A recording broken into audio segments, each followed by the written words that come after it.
When's the last time you fell into bed and you thought, today was a really great day?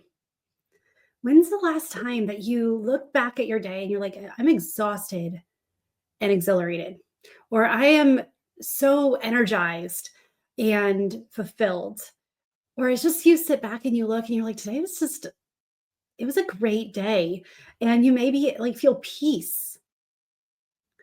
What if that's the normal instead of the like our normal right now? And at least I know that my normal has been feeling exhausted because I'm constantly going from thing to thing, making sure my kids are taken care of, making sure that everything I volunteered to do, everything I've voluntold to do, everything that I need to do gets done. And then there's times that I have, like more often than not now, I look back at the day and I was like, today I lived my purpose. Today felt significant. Like it may not have been a huge significance. Like significance doesn't mean large. It means impactful. And so I wanted to talk about today, like last week, we talked about this empty feeling of success, and empty being like external validation isn't fulfilling, meaningful impact is missing, purpose feels disconnected, true self is hidden, and then you're yearning for something more. That's what empty success looks like and feels like. And I know that from talking to you and from like knowing and getting your emails and your messages that this more that you have on your heart, this I want to matter, I want to live a significant life, I want to serve, I want to live, I don't want to manage my life, I don't want to just move through an autopilot, I want to have an impactful and peaceful and joyful and fulfilling life. And so I wanted to talk about that today because um, like how your significance can become your success. Your significance when you're doing something. Because again, we talked about last week about how it doesn't mean you need to quit everything and start a nonprofit. That's not what God intended. Like I love following Jordan Rayner. If you guys don't, he has written a couple of books. I love his Mere Christians podcast, and he just talks about how our work and our mission is our everyday work, where God has us, and that no matter what it is, whether you're a janitor, whether you're a CEO, whether you're a mom, whether you're a dad, whether you are a coach, whether you're like doesn't matter. Like, you're a factory worker. Like your work matters, and it matters to the kingdom. And so now I want to look and go a little bit deeper with that concept, because your significance, your success matters, and we get to define success for ourselves. And so that last time you did fall into bed, and you're like, today was a great day. Why was it a great day?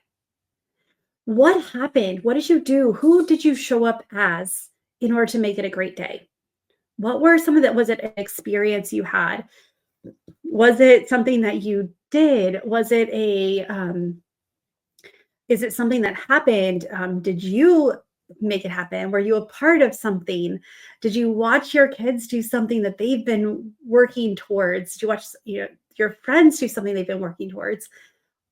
What made it an amazing day? So that gives us insight to what is success for us.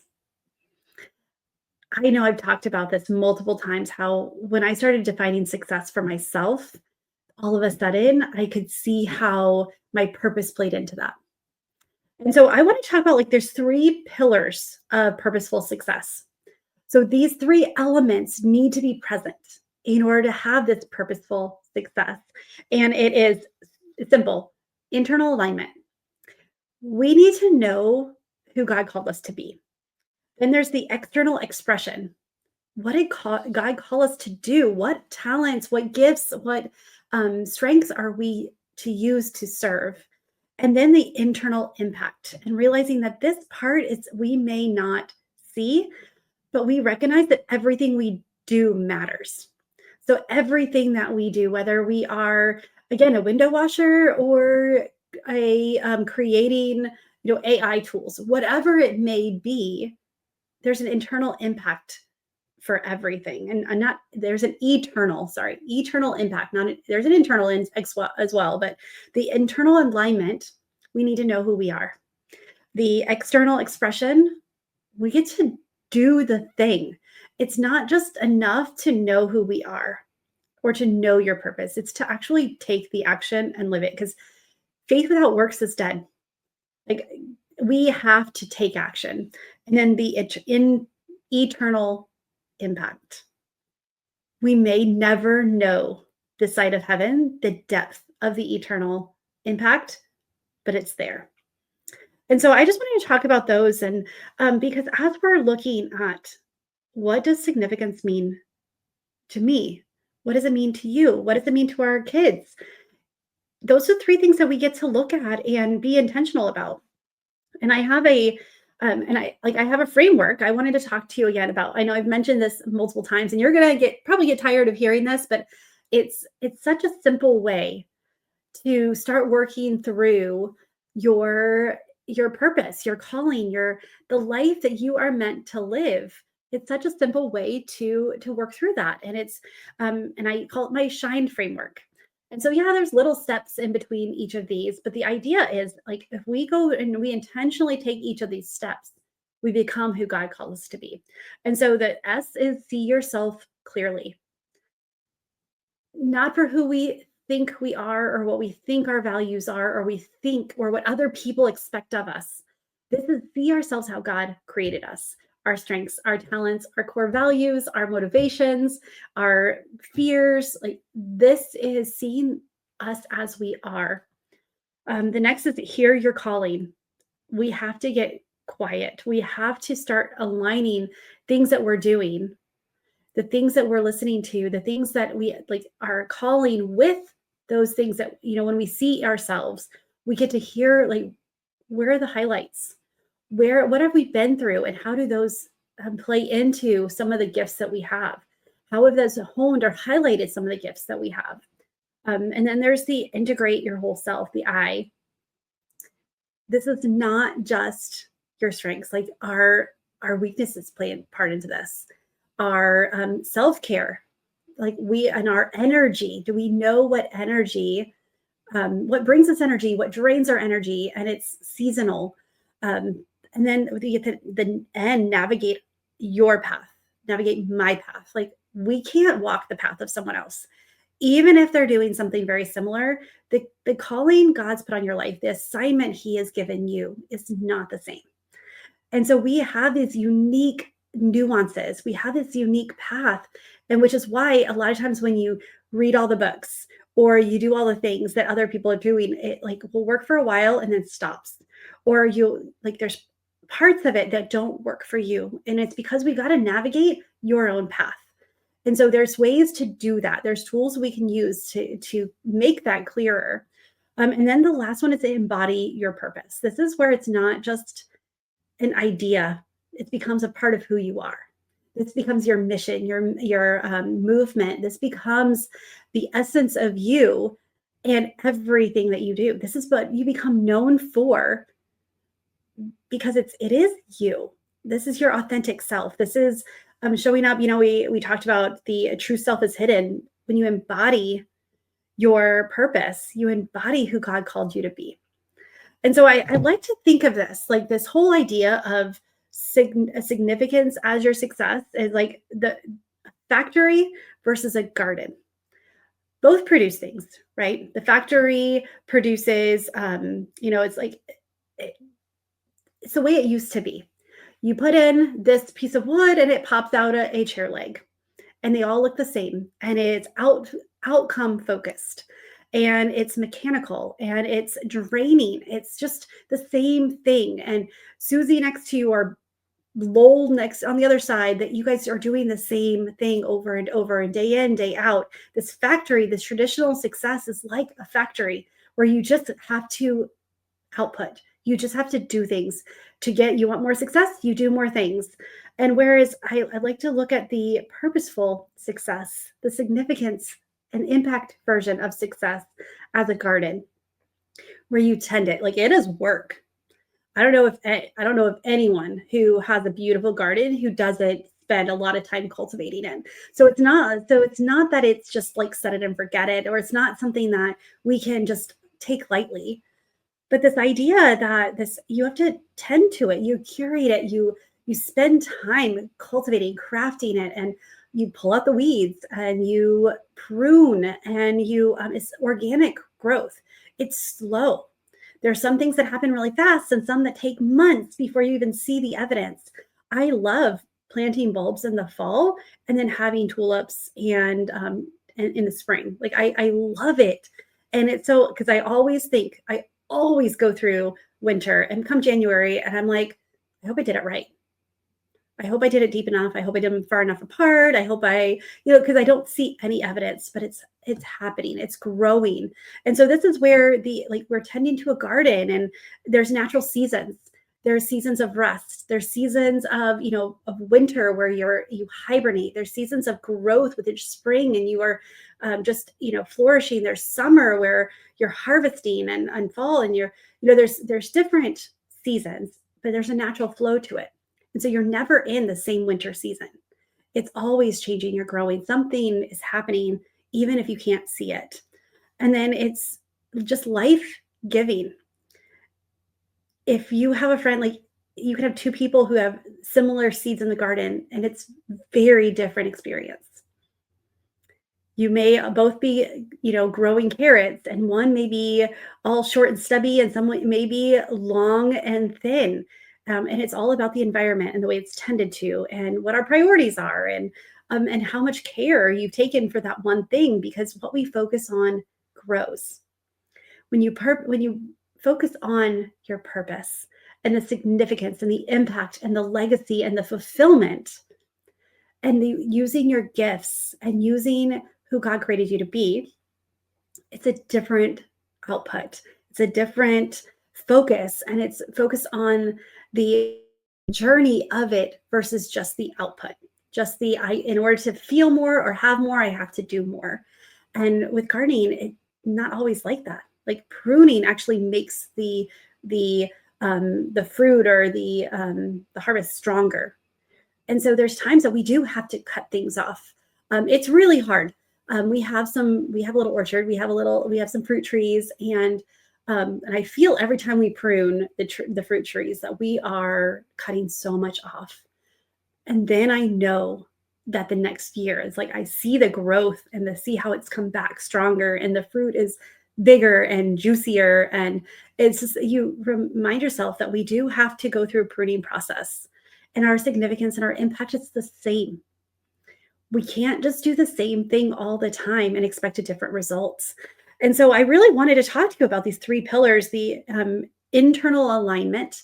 So we have to see ourselves clearly, and we have to learn what we're good at and what matters to us. What do we value?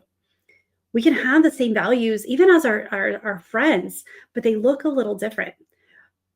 And our top five probably are not the same top five as our neighbor, as our friend. They may be similar, but it may be slightly different. And it's important for you, for me, for us to figure out for ourselves what it is. Because if we don't, then we are running the chance that we are actually on the wrong journey, or we're not navigating the right path. We're on the path of someone else, and we're not going to get the output. We're not going to get the life that God has planned for us. And this is why it's important that we take time to hear our calling, that we take time to cultivate and see what are we supposed to be growing? What is important to us? What part of our strengths does this organization need? Are we living our true self? Are we authentically us and showing up in the best way possible? And so there's signs that you're living, that you're heading towards the right path. And one is energy increases. I know, because I could be exhausted. Like I could be working hard and sweating and, like putting a lot of effort in, but the energy still is there because I know it aligns with who God's created me to be. There's the opportunities align naturally. You know how when things just start happening without you forcing it. When you're on the right path, that's kind of what goes. Like God will put the right people in your path. God will have you listen to the right podcasts like this one. God will have you, like, He puts opportunities and in your path that you could not have forced otherwise. That the only explanation is but God, right? So when you start seeing those, and then naturally align with, oh no, this is who I'm called to be. That I can do this. You'll see that you're on the right path. Um, you are working towards a more purposeful success. And then also your impact deepens. Again, we may never know the true depth of our impact, but we can see ripple effects. We can see how things start to shift around us, or people have different attitudes around us, or people start asking us questions, or we start to see changes, and so our impact deepens. And then finally, our joy returns. There's so much joy when you're living your purpose. It could be tiring, it could be hard. You could be building wells, you can be teaching underprivileged kids, you can be building skyscrapers, you can be, building bridges, or like I said, window washing, or whatever it may be. It doesn't mean it's not hard work, but there's a joy that comes through it because it matters. And it may not look exactly like you expect it to look. It may be, you still are a finance manager and crunching numbers. And yet you realize that one of the reasons why you're there is because your personality is what the others need to hear. Your upbeat and your faith and your stories allow the others to be inspired around you. So there's ways to look at it and see where your significance really is and how that leads to your success. And so I just wanted to ask you a couple of questions here. Like, what would success look like if you knew naturally it was coming from your purpose? That it grew naturally, excuse me, that it grew naturally from your purpose. Like, how would it look? What would success look like? Um, where do you see hints of your purpose in your current situation, your current successes, your current life? Where are there glimmers or glimpses? What is God highlighting that, like, what do you do that you're like, no, this is what I'm called to do? What does that look like? And then just what's one way you could align your work more closely with your calling? And again, or our calling, um, we don't have to change work.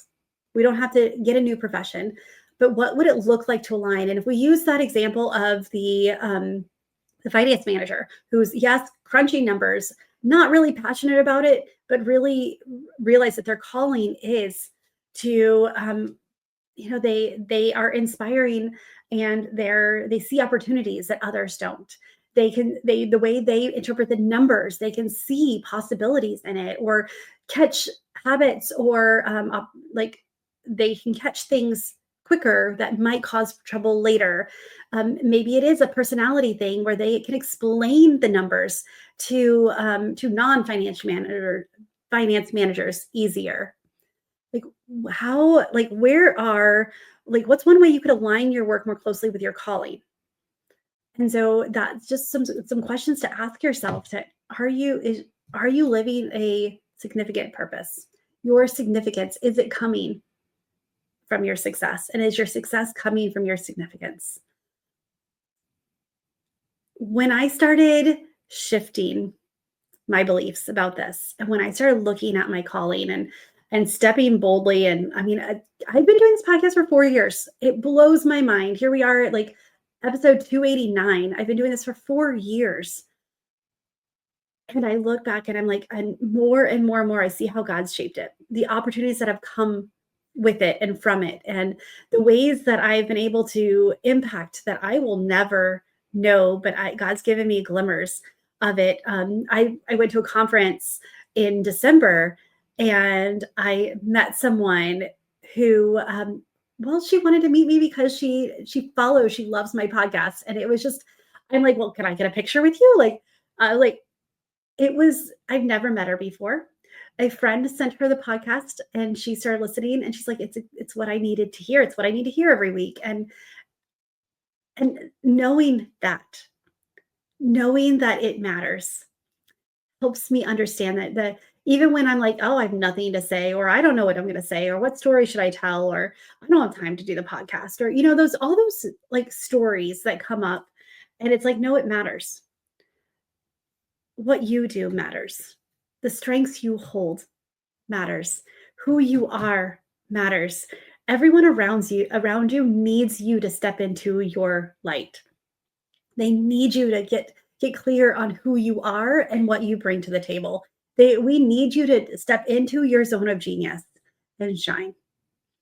And so, if you're ready to discover your unique purpose, if you want to understand how your successes can be your significance, and your significances can be your how your significance can be your success, if you want to know what your true purpose and calling is and how God wired you, I have a free masterclass that I would love for you to attend. And it's called How to Find Your True Purpose Without Sacrificing Your Success. And you'll learn the framework that I use to help women turn their significance into sustainable success, into impactful success, into a fulfilling life where they understand who God's called them to be. If you want to understand your true identity and calling, this masterclass is for you. It's a great first step to start to see what becomes possible when we do step into our true purpose. And so I'd love to see you there. In the show notes is the link to register. It is free. It'll be an hour of your time. I will leave time for Q&A, so bring your questions. And the same as I'll stay a little bit after too if you have any questions.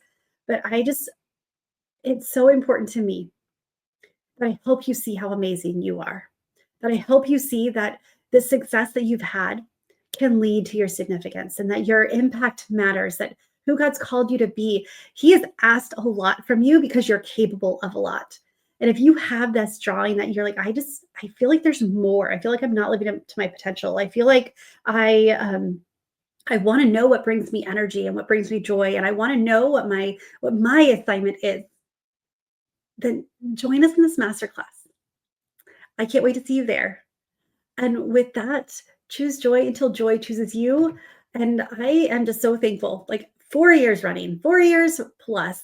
I recently found out that this podcast, because of you, because like I cherish you guys so much. It is now ranked in the top 1.5% globally.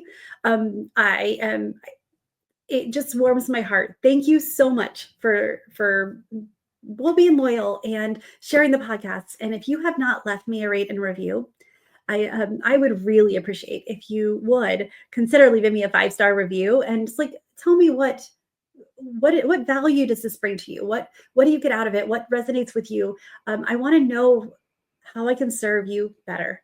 And so if you'll do that for me, I would really appreciate it. And then share this with someone who needs to hear how amazing they are, who has a calling deep inside of them that they're ready to start taking action towards. And just let them know that they're not alone, because when you shine your light, it gives everyone around you the guts, the ability, the inspiration to try to shine their light as well. All right, with that, I will see you next week. If you've noticed, I have dropped down to only 1 episode a week, and that's for very good reason. I will come back to 2 in a few months, but I am working on some things that are some really cool things, and I needed some extra time. And I also needed to, I needed to be able to spend more time on these episodes to make them really valuable for you. And so every Monday, I don't miss a Monday, but stick with me. But know that they'll be coming. I have some guest podcasts that are coming out soon. I'll probably do those as bonuses on Thursdays. But know that this podcast is not going anywhere. But I did, for this season, I'm dropping down to 1 a week. So stick with me, and I can't wait to show you what's coming. All right. Bye for now.